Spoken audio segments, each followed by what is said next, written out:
Hi, so when you're going into a customer, do you focus on actually making a transaction, making them buy a product, get some money? Or are you focusing on how you can help that customer transform their everyday life, their reality? And I think, again, what we focus on in satisfaction selling is not just doing a transaction, but actually help the customer get the life, the situation they ultimately want by the help of your solution and products.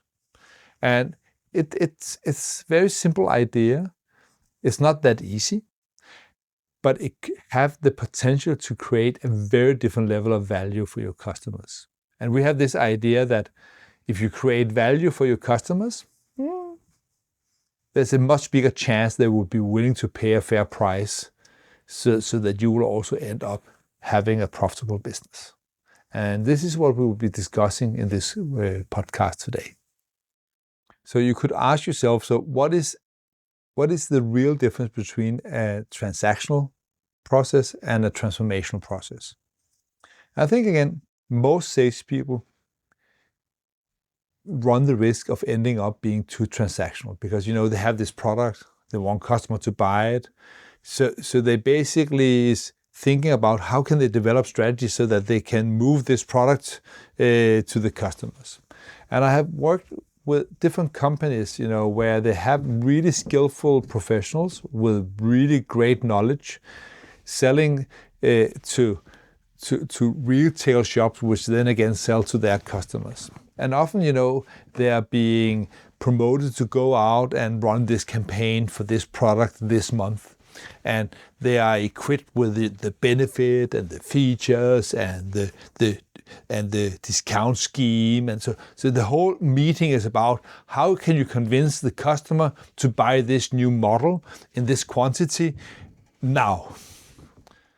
And it ends up being an experience from the customer's position as being very pushy, because it's about convincing them to do something you want them to do now because you want them to do it. What we suggest is to really start in a very different spot. So instead of starting on focusing on the product you would like to sell, then why not start focusing on the customer and what they really would like to see for their business? And when you start to do that, it's no longer about a product. It's about the journey the customer would like to embark on. And when you can help the customer get to where they want to go, really in a way you say transform their shop, their clinic, their business so that it moves to the next level with the help of your product. Now suddenly you are an enabler of transformation rather than just a product delivery boy. And that opens up for a very, very different value perception from the customer's point of view. Because now you're no longer a supplier. Now you will become a strategic partner. Somebody who's really enabling the customer to get to their strategic outcome, their goal. And I think this is why we talk about this as being transformational. Because it's not about just getting one more product on the shelf. It's really about transforming the customer's business so that they get the business they truly want and desire. So that now a question I often get, so how can we use KPIs to make this transformation happen? And I don't have an easy answer for this, because I think the best way you can use KPIs to going from being transactional to being transformational is to get rid of them. Because at least most of the KPIs we see being used in business today. Because a lot of the KPIs being used are much more promoting short-term activities to get these transactions to move, rather than actually creating the relationship you and your organization want to have with your customers. So you could say that one KPI which I have found to be very powerful in measuring this transformational approach would be the level of customer satisfaction. Because I think the general perceived customer satisfaction will be directly linked to how transformational you are able to work with the client. So I think that would be the one KPI I would really advise you to focus on. If you want to have a specific example of how this has helped one of our customers, one example comes to mind, and that's a customer we have worked with now for 4 years.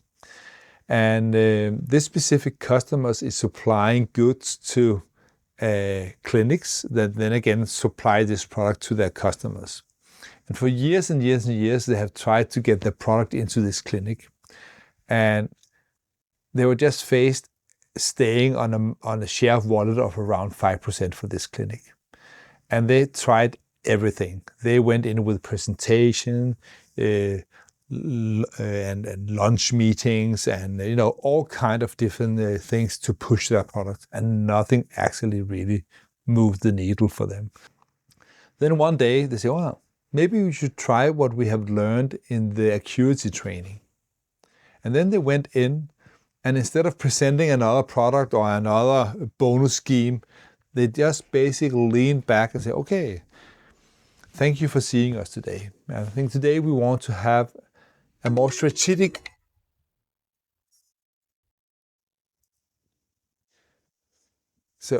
today we want to have a more strategic meeting to understand what it is you truly want to accomplish with your business.